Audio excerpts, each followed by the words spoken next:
There's a ton of noise out there. So how do you get decision makers to pay attention to your brand? Start a podcast and invite your ideal clients to be guests on your show. Learn more at sweetfishmedia.com. You're listening to B2B Growth, a daily podcast for B2B leaders. We've interviewed names you've probably heard before, like Gary Vaynerchuk and Simon Sinek, but you've probably never heard from the majority of our guests. That's because the bulk of our interviews aren't with professional speakers and authors. Most of our guests are in the trenches leading sales and marketing teams. They're implementing strategy. They're experimenting with tactics. They're building the fastest growing B2B. My name is James Carberry. I'm the founder of Sweetfish Media, a podcast agency for B2B brands, and I'm also one of the co-hosts of this show. When we're not interviewing sales and marketing leaders, you'll hear stories from behind the scenes of our own business. We'll share the ups and downs of our journey as we attempt to take over the world. Just kidding. Well, maybe. Let's get into the show.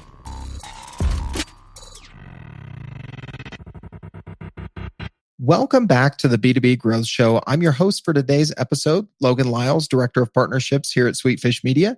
I am joined today by Adam Wooley. He is the Director of Demand Gen at Prezi. Adam, how you doing today, man? Pretty good. How about yourself, Logan?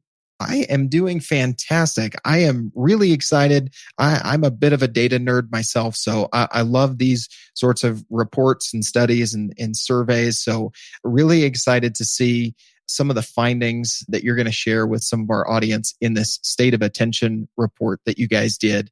Before we do that, Adam, let's give our audience a little bit of background on yourself and the team at Prezi. Share with us a little bit of your background and what you guys are up to these days. Sounds good. So yeah, like you said, I run the demand gen and marketing ops teams here at Prezi. For those who are not familiar with Prezi, Prezi is presentation software that allows you to present using a canvas and a conversation instead of a billion slides after slides after slides, bullet points. So ultimately, we're trying to change the way that people present, kind of make it a more pleasurable experience and more effective and work more the way that our brains work. Yeah, definitely. I think you obviously have more practice at explaining that than I do, but I remember the first time I got introduced to the Prezi product and turned a very boring slide deck into something much better. Adam, before we get into some of the things that you wanted to share, some of the stats and findings out of this report, let's give folks a little bit of background. This state of attention report, give us some detail on the background, how it was done, so we can figure out a little bit of the context around some of the findings that you're going to share with us today. Yeah, absolutely. So I think a little bit of the background about why we did this and sort of where it came from.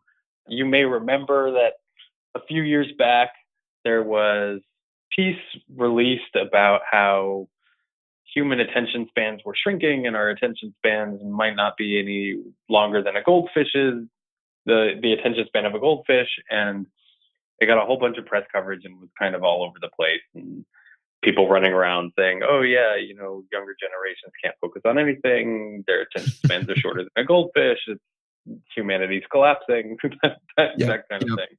And that sort of question in our minds, which was, how is it that if our attention spans are shorter than that of a goldfish, we seem to be able to sit and binge watch Netflix or something for 8 hours straight? Like, I can sit through a 2.5-hour Star Wars movie or watch 5 episodes of Game of Thrones in a row. That doesn't seem like something that I should be able to do if my attention span is really shrinking. Now, the flip side of that, of course, is when's the last time that probably either of us sat through an hour-long meeting without reaching for our phone, right? Mm-hmm. Yeah. Those are some very good examples that I think every one of us, millennial or not, can definitely relate to, right? Exactly. So we had that sort of conundrum in mind when we were like, okay, so people can binge watch all sorts of things on television. Movies are getting longer and longer, and yet sitting in a meeting without grabbing your phone in the first 3 minutes seems unbelievably difficult. And what's going on there is kind of what we wanted to find out. Mm-hmm. So what we did was we put together a survey and we surveyed just over 2,000. We surveyed a large swath of business professionals. Over 2,000 people responded. They spanned a number of different fields: HR, operations, finance, business development, sales, marketing. And then we also range of people from different age groups, different generations. So we had millennials in there and Gen Xers and baby boomers to see if there were differences. And we waited till we got the results from these sort of thousands of business professionals that we reached out to, asking questions about focus and attention span, and kind of analyzed the results. And the output is the ebook that you alluded to earlier that we put together and shared with you. Nice. So from there, Adam, you touched on it a little bit, this binging mindset, even, it feels like it's baked into our culture. You hear terms like Netflix and chill. This idea of binging is not uncommon to us. We can all relate to it, whatever our favorite show is, whether, it's Game of Thrones or something else. But tell us a little bit about, what you guys uncovered there in, this state of binge culture as you guys were doing this survey. Yeah. So I think we basically confirmed what we all know. Binge culture seems like it's thriving. This isn't something that is in any way shrinking. We've gotten to the point where when Netflix drops a new show, they drop it all at once because they expect you to want to watch every episode in a row. There's no more watch your favorite show, wait a week for it to come, watch it again. And that's just become increasingly common. And I think there are a number of environmental influences that are kind of playing into that.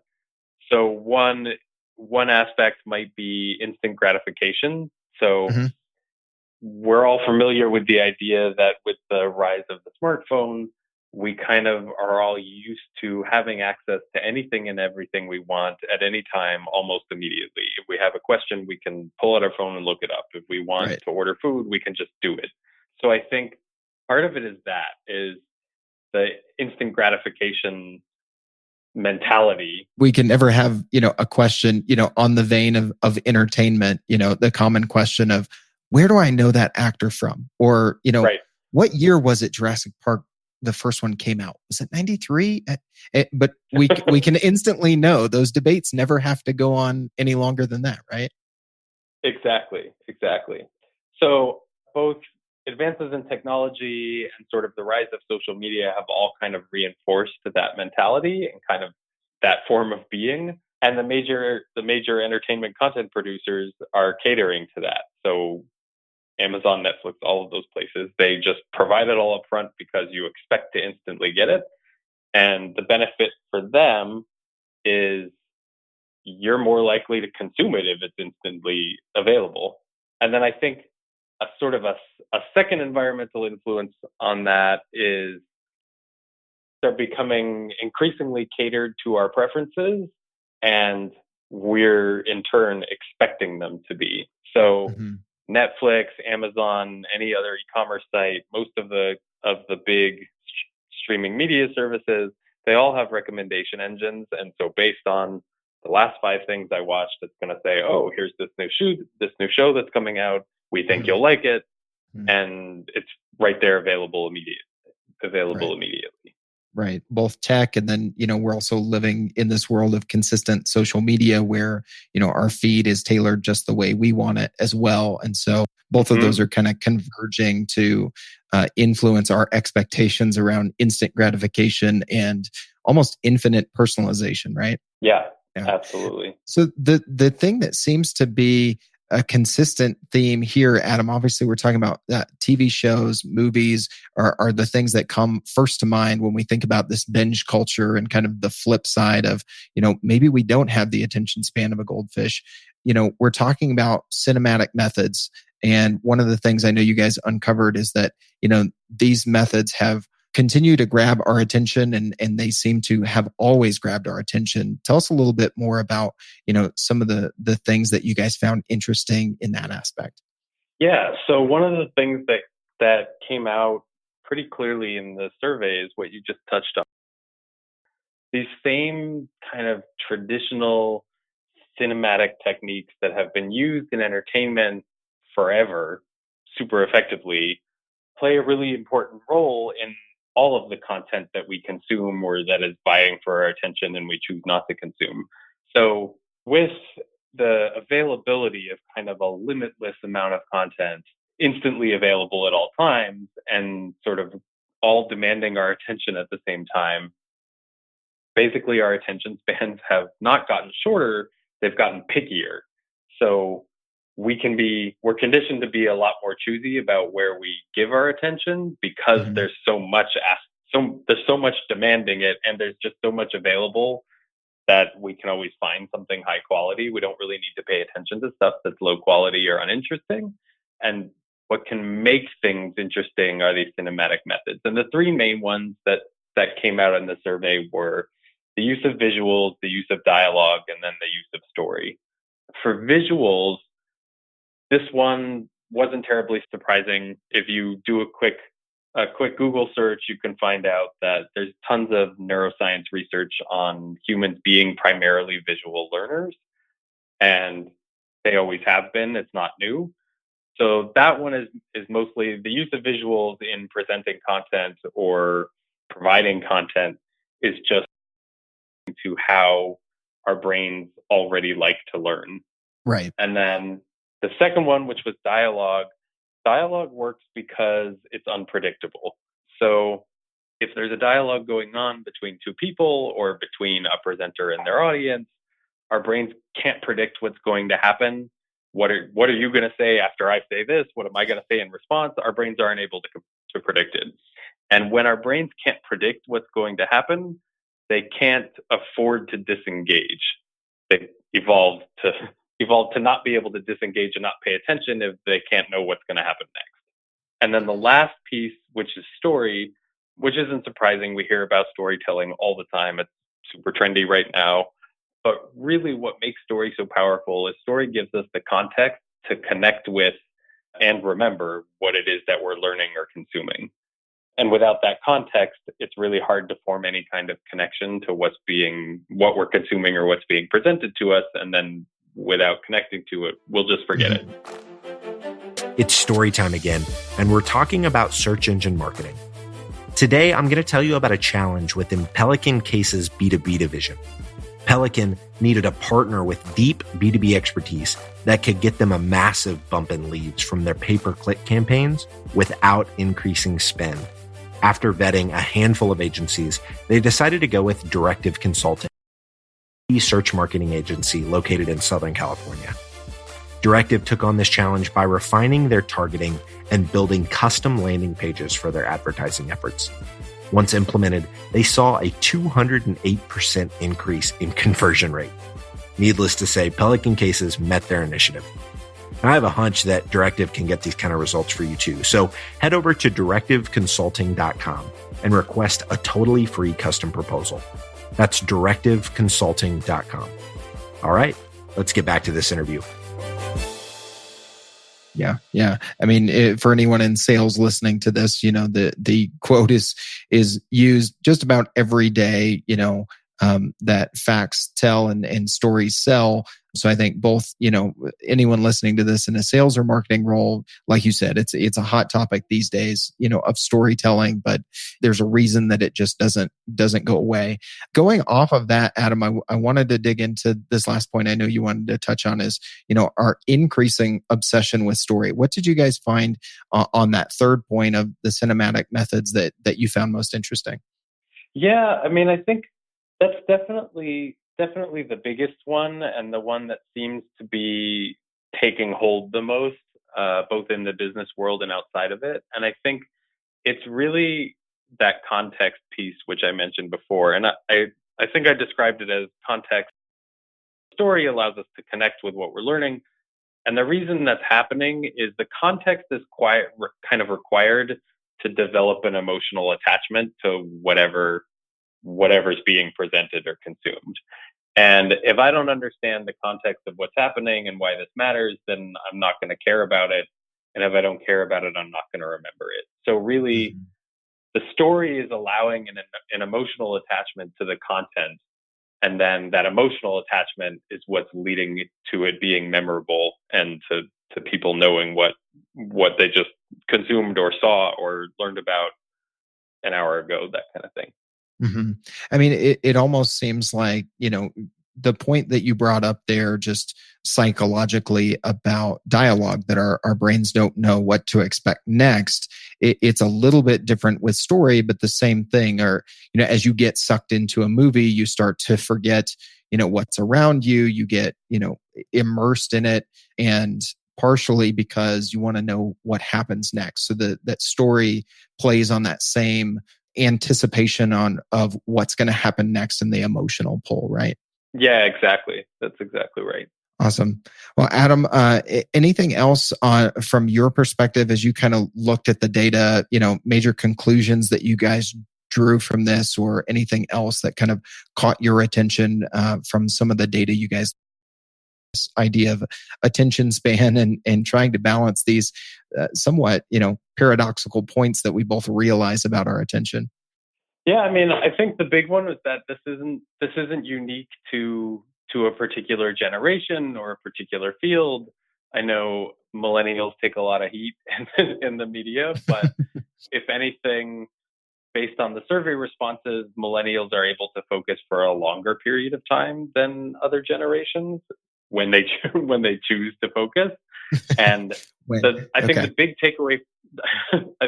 takeaway for me is really just, we don't have shorter attention spans. We just have a lot more available to put our attention on. And so by necessity, our attention spans have almost evolved to be more discerning.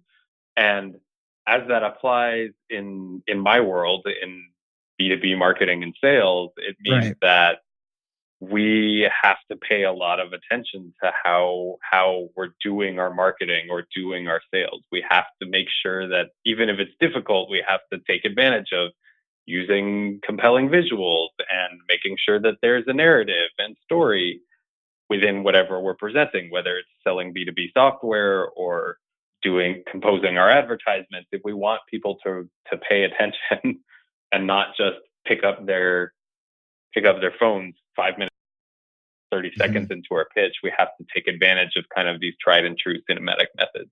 Yeah, definitely.